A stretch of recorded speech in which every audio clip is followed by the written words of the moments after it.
And let's bring in our foreign correspondent, Amy Kellogg, with more on both meetings.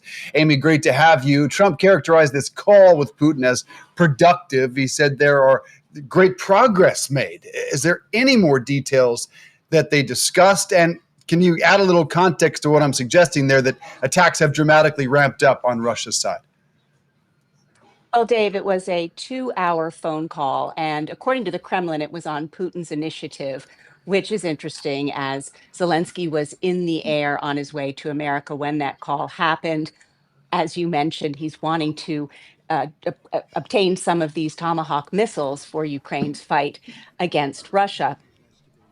The Tomahawks came up in the phone call, of course, Putin telling Trump that he would not like to see Ukraine get its hands on those missiles, and that it would be a true escalation of this conflict.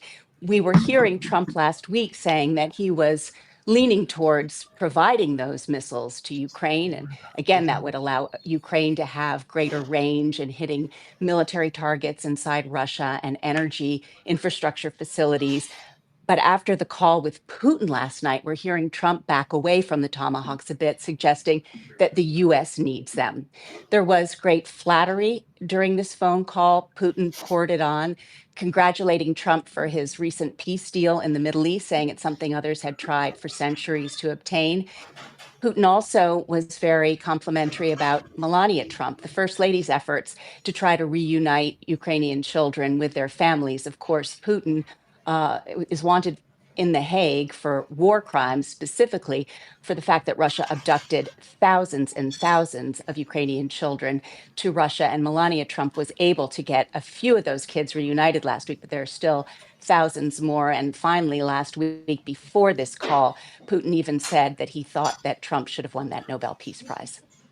Wow. Well, and also these two met in Alaska back in August, and there appeared to be a little bit of hope at that point of de-escalating this, trying to figure out how to back away from both sides, because Russia is facing really basically some of the worst economic times they've faced in a very long time. And we obviously know the toll it's taken on the Ukraine. How are they not getting closer at this point to trying to settle this?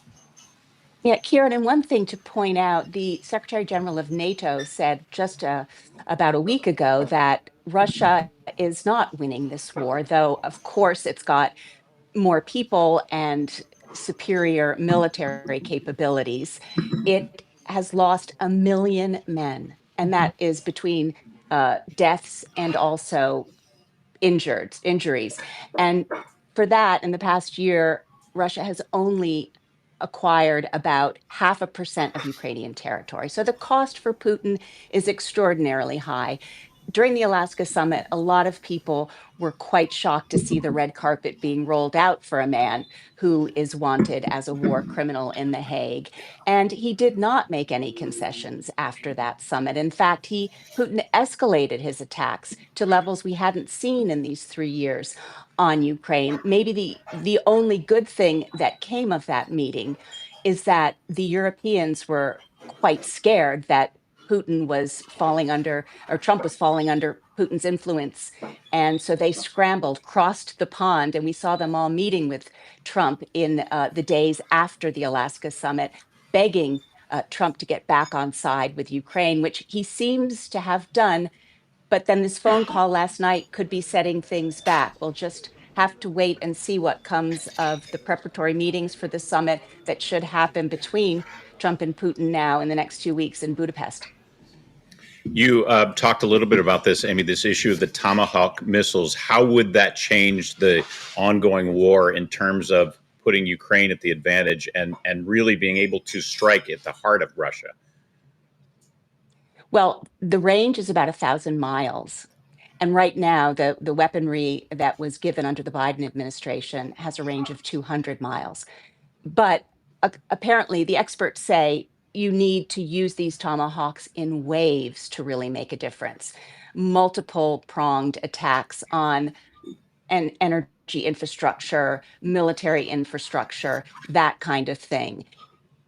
People have said it won't change the game altogether, but it would be a very potent symbol. And obviously much more powerful than what Ukraine currently has. It is something that, obviously Trump is weighing the pros and cons. The pros are that it could force Putin to the negotiating table, but Putin Right. is so unpredictable that he could react in a way that we simply can't imagine. So it does up the ante, but it certainly strengthens Ukraine's hand if it can, in fact, get these tomahawks, which are usually launched from sea. Another complicating factor is the facilities for land launches, which Ukraine would want, need to be scrambled. So it's complicated, but it can be done.